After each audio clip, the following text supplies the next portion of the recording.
यहाँ पर crazy moves चल रहे हैं और ख़ास तौर से जो एकदम कुछ कंट्रीज़ के मूव्स आ रहे हैं वो काफ़ी मुझे अजीब लग रहे हैं। हमको थोड़ा सा एस्पायर करना चाहिए डेवलप्ड कंट्रीज़ की तरफ जाने का। खैर उसकी बात हम करेंगे बाद में।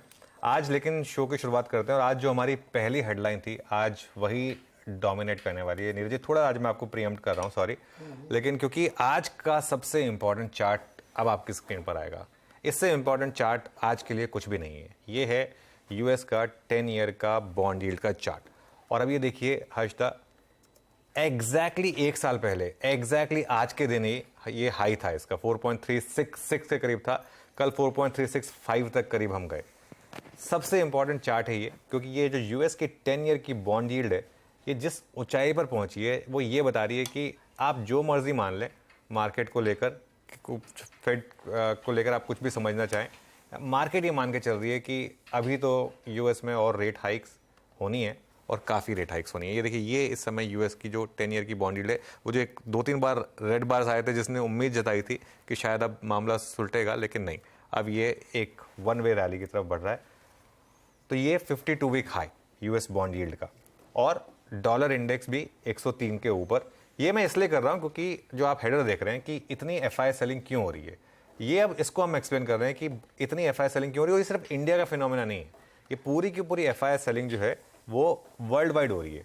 और इसके कारण ये है कि वो जो पैसा बेसिकली क्या होता है, एक जो कैरी ट्रेड्स होती हैं वो क्या होती है, आप पैसा लेते हैं अपनी होम कंट्री से और अपनी होम कंट्री में पैसा लेते हैं आप एकदम अल्ट्रा लो इंटरेस्ट रेट पर, और आपको वही पैसा फिर बाहर के कंट्रीज में लगाते हैं आप, जहाँ पर आपको 10-15% मिल जाता है, थोड़ा करेंसी में जाता है, लेकिन उसके बाद आप वही पैसा वापस कर देते हैं और आप पैसा बना लेते हैं।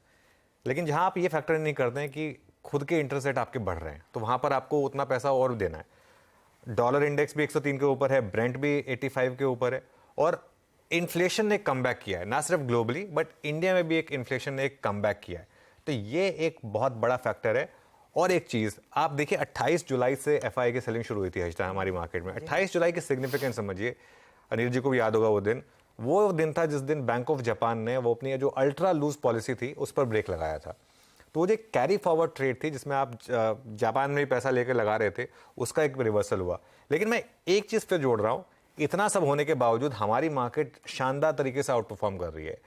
पिछले एक महीने में एमएससीआई इंडिया 2% गिरा है, जैसे बाकी सब ग्लोबल मार्केट गिरी है, लेकिन एमएससीआई वर्ल्ड इंडेक्स 4% गिरा है। तो एफआई की सेलिंग है, लेकिन हमारी मार्केट क्यों इतना नहीं गिर रही है? क्योंकि यहाँ पर domestic money non stop market में आ रही है। इस मार्केट ने सब कुछ देखा, कोविड देखा, उसके बाद का डिक्लाइन देखा, यूएस रिसेशन के फियर्स देखे, सब कुछ देखा, लेकिन डोमेस्टिक इन्वेस्टर्स टस से मस नहीं हुए।